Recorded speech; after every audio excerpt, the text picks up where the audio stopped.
Stubbs the Zombie, a game that was released in 2005 for the original Xbox, and Frank Rising, one of the DLC expansions for Dead Rising 4, both share the same unique selling point. Subverting the usual human-zombie dynamic in most popular media, both feature a zombie as the main protagonist. It might seem strange to compare a DLC to a fully fledged title at first, but surprisingly, even though it seems like an idea that would be popular, the market isn't flooded with single-player games that share this premise. Even multiplayer modes in other games where you can play as zombies are fairly rare, the best example still being the Left 4 Dead series. They're also both fairly short games, both clock in under 5 hours. However, it still might seem unfair to compare the two given that Frank Rising had the budget of a AAA game studio, while Stubbs was the first game created by Wideload, an independent studio with no prior experience. And I might agree that it's less than fair if Frank Rising was considerably better, and it's not. I think both have their share of problems, and I'll admit right now that Stubbs isn't as good as I remembered it being, but Stubbs the Zombie, even with the disadvantages of being produced by a new studio with barely any experience or budget, and working with hardware that's now 3 console generations old, edges out Frank Rising in a few major ways. In this video, I'll first be going over how lackluster and poorly thought out Frank Rising is, especially in comparison to Stubbs the Zombie. Afterwards, I'll balance the scales a bit by highlighting some of the shortcomings of Stubbs the Zombie, then finally ending off with more positives. The most egregious design decision on behalf of Capcom Vancouver with Frank Rising was turning the zombies against you. Moving past the fact that zombies as a concept were originally corpses reanimated by the use of some sort of magic, when you think of zombies of the past few decades, the idea that their bite will turn others into a zombie is pretty standard. It's even the case for Dead Rising itself. In this world, the zombification process not only can be brought out by parasites, but any contact with zombies, especially scratches and bites. That being the case, the fact that the player can't turn humans into zombies to spread the infection, in addition to the other zombies treating the player as an enemy, shows me that Capcom Vancouver didn't have an understanding on how being a zombie could be fun.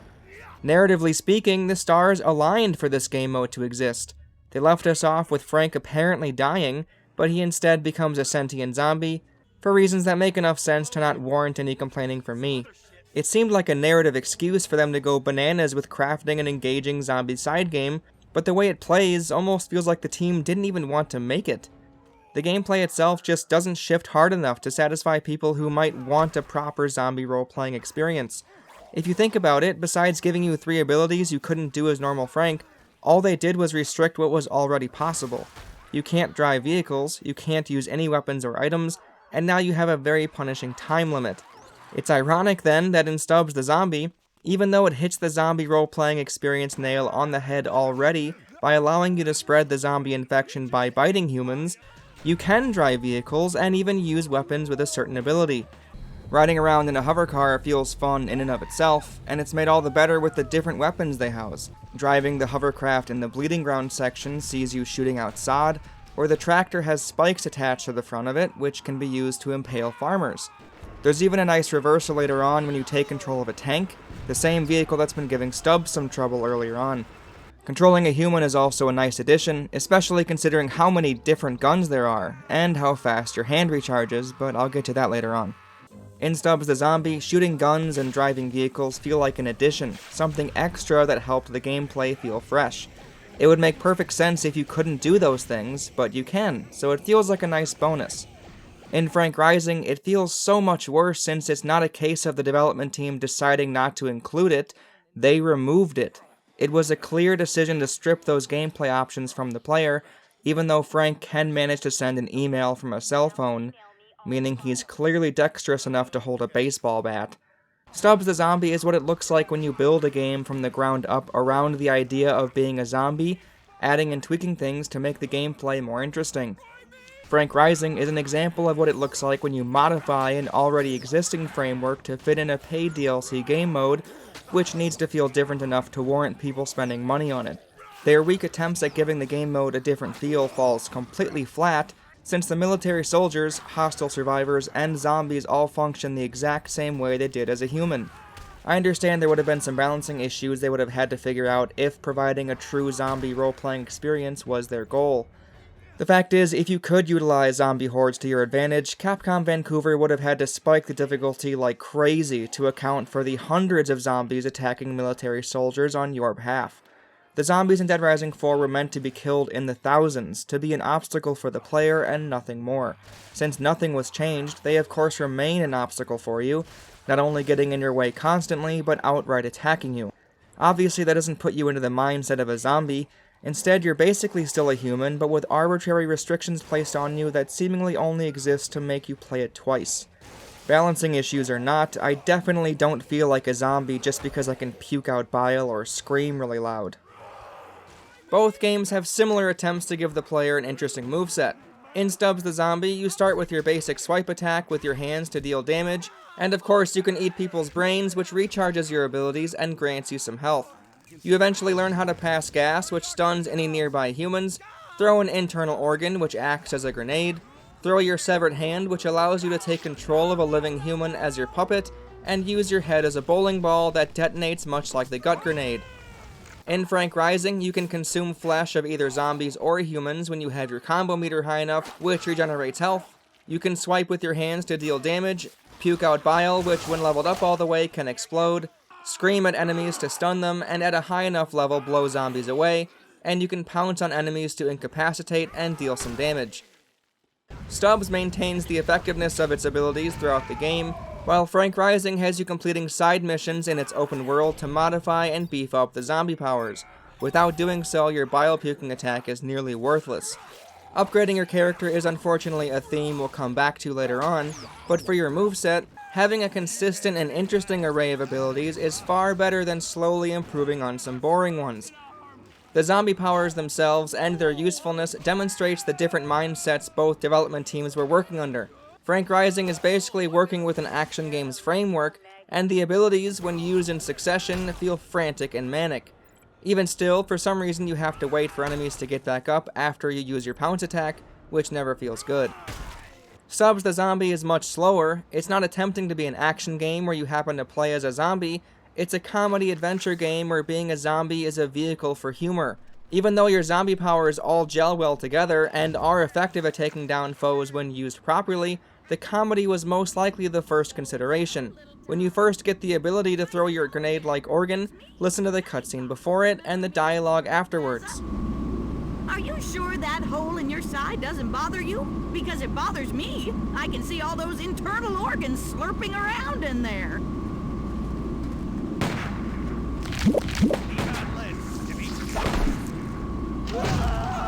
Wasn't that your pancreas? Oh well, suit yourself. When you use your hand to control a human like a puppet, listen to their voice lines. It's got me! Try someone else! In my head! When you tear off an enemy's arm, something far more brutal than anything you'll see in Frank Rising, listen to how the humans react to it.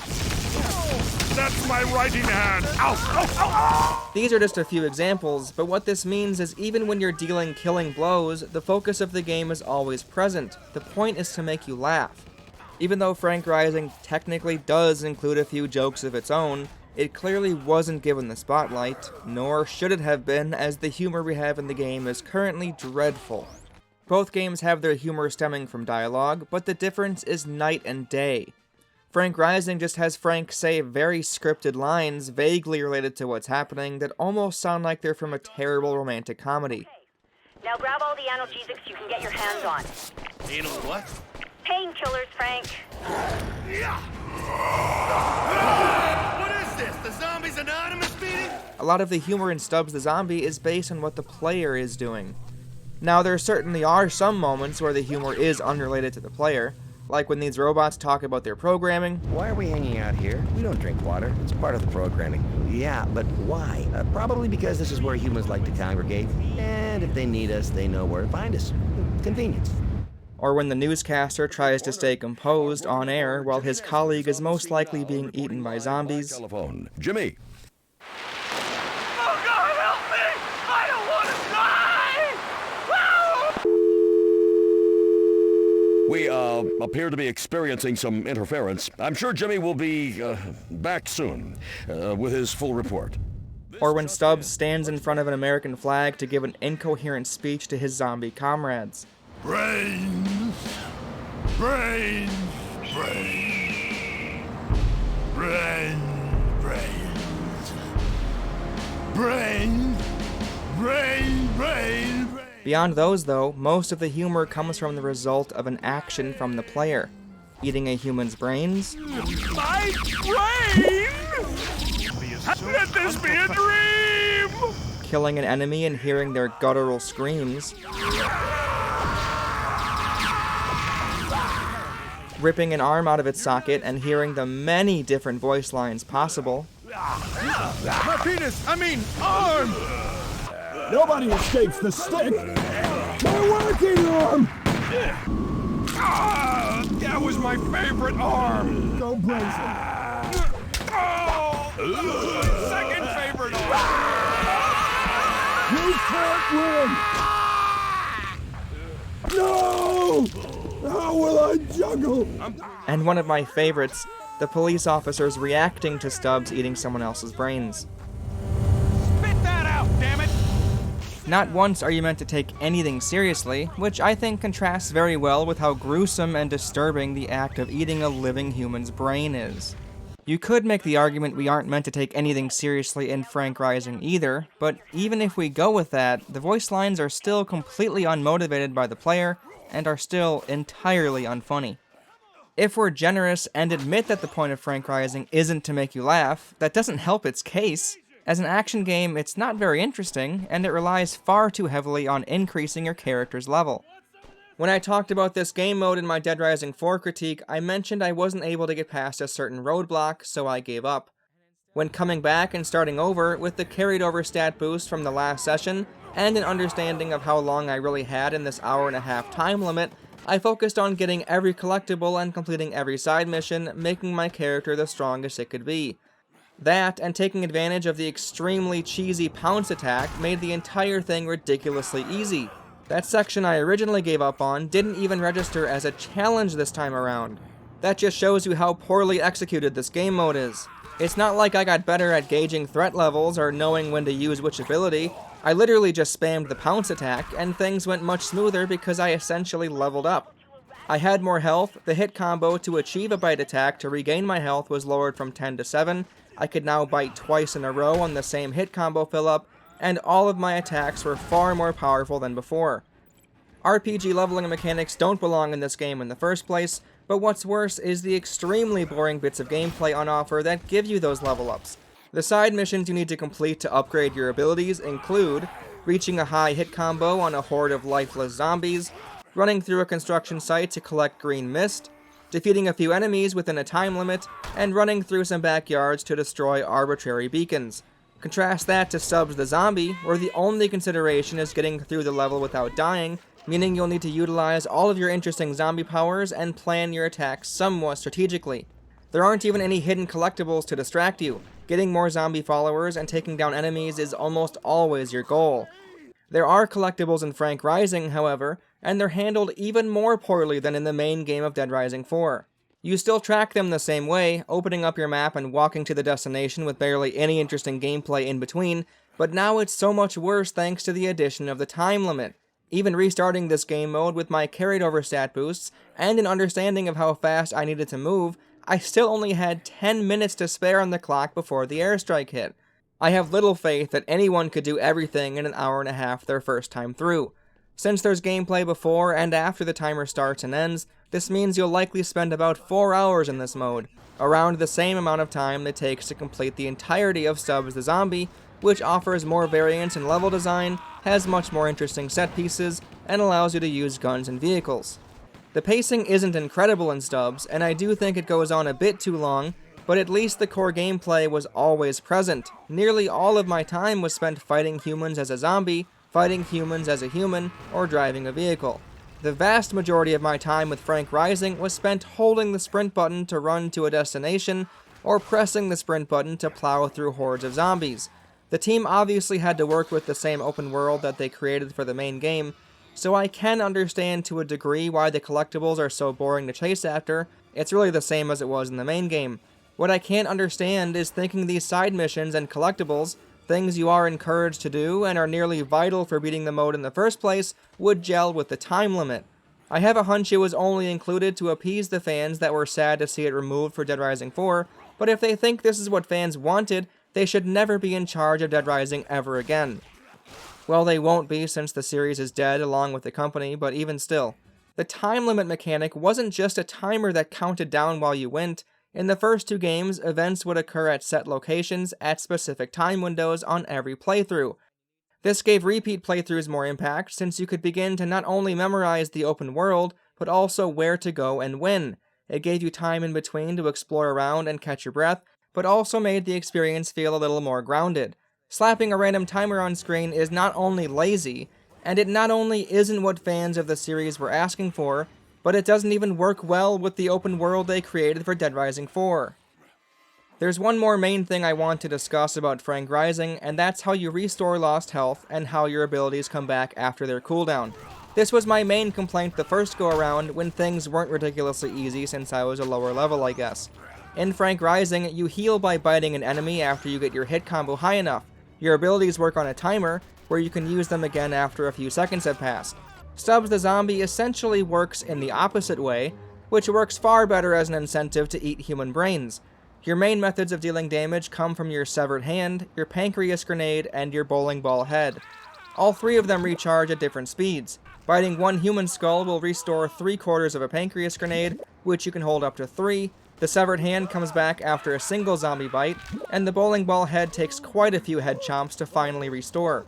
You do gain a small amount of health on every human you bite, but Stubbs also completely heals on his own if you aren't damaged for a long period of time. You're still very much incentivized to eat human brains, as it is an insta-kill attack much like Frank Rising, but the nice thing is you don't need to worry about your health when entering a new enemy encounter. The fact that your zombie powers don't recharge passively makes you strategize a bit more than you would with a timer cooldown. It pushes you towards possessing humans, which varies up the gameplay, but the great part is it has a clear drawback. If you do kill humans by shooting them, you miss out on potential zombie allies, and your other abilities don't get recharged like they would if you ate their brains.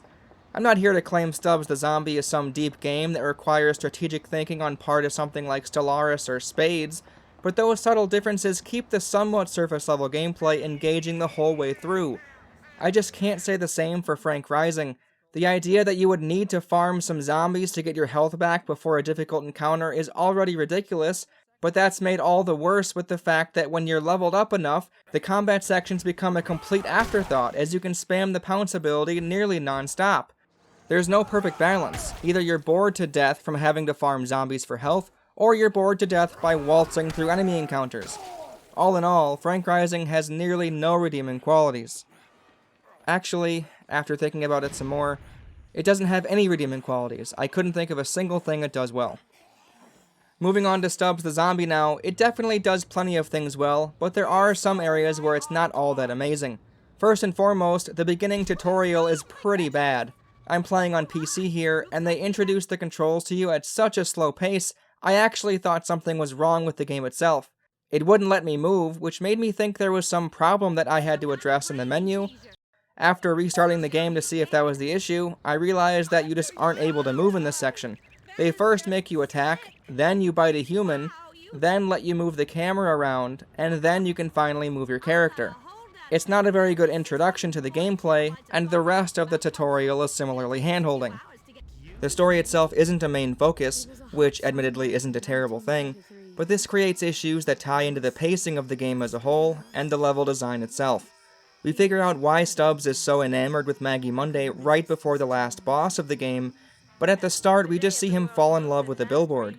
Him trying to find her makes sense for the first 2 levels, but then he eventually ends up in a police station by mistake. He gets captured, takes down the police chief in a dance battle, explodes into a different area of Punch Bowl, hitches a ride with a farmer back to his farm, rides a sheep back to town once he's done with them, and so on. You get the point. He seems to end up in a gimmick location for a fun change of scenery. Taking down Otis's farm makes perfect sense when we understand the backstory the game shows us right before the final boss fight, but us not knowing that information at the time just makes it seem completely random. When first arriving in the farm section, the player is extremely far away from the eventual house of Otis they raid at the end. But since they aren't shown that this is the end destination, and since this seems unrelated to the previous character motivations of finding Maggie Monday, the player has to rely solely on the level design to guide them. The levels themselves are pretty empty and barren for the most part, but even still, it can sometimes be unclear where you should be going. The Bleeding Ground level in particular was pretty mind-numbing for this reason. I spent at least 5 minutes driving around in this area, not knowing where I was supposed to be going, and getting lost since everything looks so similar. If you know where to go on a second playthrough, it's really rather simple, but I still think with how big and samey this area is, it can lead to some wasted time driving around. The other levels have the same sort of problems, and sometimes it just comes down to the one door you're supposed to enter doesn't look different enough. This one in the farm area you're supposed to walk up to and break down. The fences do railroad you into this shed, but there is so much empty space behind it, you may second guess yourself when you don't see an obvious entryway. The answer only becomes obvious when you walk up to the door and see the button prompt. This one had a little light above it, which I don't think was bright enough to be a visual guide. This one doesn't have much besides a sparking effect above it. It's just as dark as the entire level, so again it's not clear that this is what you're working towards. This one also looks the same as all the other doors, but thankfully received a green destination marker above it. Every now and again you'll get these green markers on screen that help guide you, but they don't show up as often as they really should given how similar the environments look, and since the screen seems to have a heavy green tint to it, it's not as easy to see as I would like. All of this could have been avoided if there was a clear goal for each level presented to the player on the outset. In the police station, there are so many rooms and hallways, and Stubbs really doesn't have a reason to be there in the first place. In that regard, it does make sense that the exit sign was above the correct door, but in this instance, the clarity that attempting to find the exit sign would have provided, even if the player figured out that was their main objective, is undermined by the result of finding the door. It doesn't segue into the cutscene right away, so you could easily assume this wasn't the right way to go and search elsewhere. The difficulty for the most part is pretty fair, I think, on normal, but when playing on the hardest difficulty, it got pretty boring. It's nice that you can heal by standing still, but you'll unfortunately be doing that fairly often. Whichever difficulty you're on, the last few levels are some of the toughest on offer. Obviously that's what you'd expect, and is a good thing on the face of it, but there's a small quirk with the controls and enemy design that makes it a bit more annoying than it should be. To eat a human's brain, you either need to sneak up on them from behind, do a jumping grab, or attack them a few times to stun them. Every enemy variant has a certain amount of health, meaning how many times the player will need to attack an enemy before the brain-eating prompt shows up is a big consideration. The beginning police officers take 3 hits, and it only goes up from there. I understand the riot gear enemies having more health, but I don't understand why the suspender police officers take 5 hits instead of the usual 3. What's worse is there isn't any visual indicator displaying their health or how close they are to being stunned, so you'll end up mashing the Y button after every attack to make sure you capitalize on their small stun window. This opens up the other issue. Tearing off an enemy's arm and eating their brains is the same button, and has the same requirements, them being damaged enough. I don't think they should have been on the same button, as oftentimes I would want to eat brains to get some recharge on my abilities, but instead I would tear their arm off. It's tough to wait long enough to see what prompt you're being given, as you sometimes contend with the other zombies as well. If they kill them before you get the button press off, you miss out on the benefits of getting some health back in addition to your abilities recharged some more, or getting the arm, which is a very powerful weapon.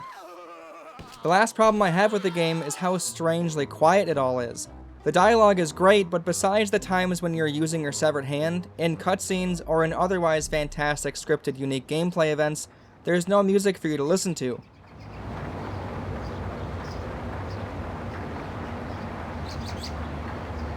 I don't know for certain if this is simply due to the re-release cutting some of it out, but the soundtrack is one of the game's best qualities. It's pretty nonsensical in my eyes to produce one of the better video game soundtracks ever made, and either basically not use it at all, or otherwise cut it out from the game entirely. Again, like I said, I'm not certain if the lack of music is just due to the re-release. The famous dance-off is thankfully perfectly intact, but beyond that, it sounds pretty awkward transitioning from the music while in a vehicle or puppeteering a human straight into nothingness.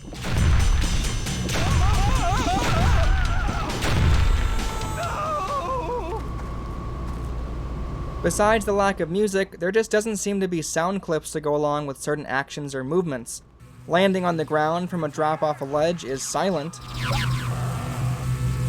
pulling off an arm makes barely any noise at all. Of course it would hurt you! And the last pull away after eating a human brain doesn't make any fleshy or chompy noise.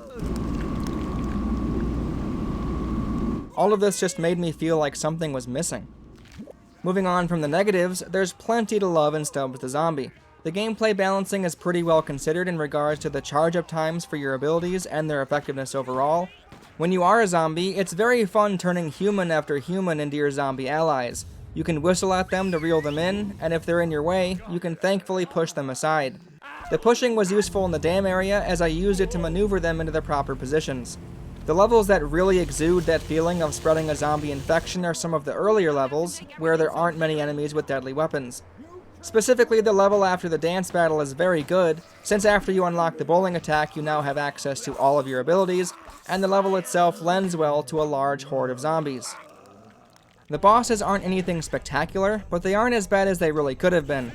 One thing that's kind of interesting is they obviously had to make some concessions to realism, in the sense that regardless of the situation, unarmed humans will enter the battle so you can get your powers back and get some zombie shields. The final boss with your son exemplifies this. It's a pretty tough fight, but it is pretty good as well. He has a ray gun turret he'll fire at you if you get too close, but he also has rotating shields that you have to destroy. I mostly took cover in the bathroom, using my severed hand to do some damage to it with the barbershop enemies, and distracting the boss with my newly acquired zombie army.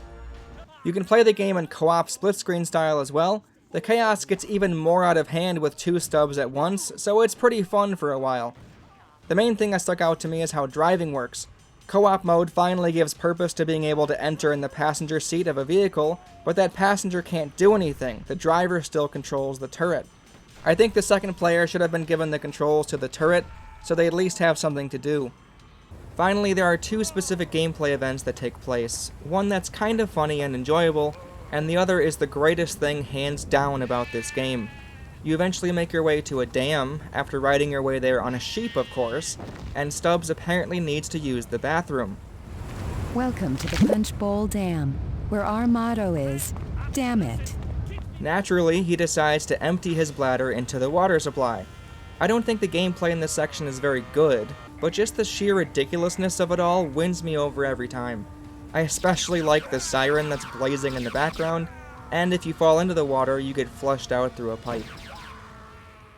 The other gameplay event is the famous dance-off minigame. I think this is actually one of the biggest downfalls to the game, and that's simply because this is too good of a moment to have so early on. It's essentially the first boss fight after the 3rd level. As far as I'm concerned, it's all downhill after this, but only because nothing could ever top it. If you ask anyone who has played this game before what their favorite part was, they'll most likely tell you it was this dance-off. The boss fights later on in the game aren't incredible by any means anyway, so I think I would have liked to see another dance-off instead of one of the boss encounters. I definitely think after the final boss with your son, there should have been one final dance battle. It just has such a climactic feeling to it, and it's one of the only times you get to hear the soundtrack in action.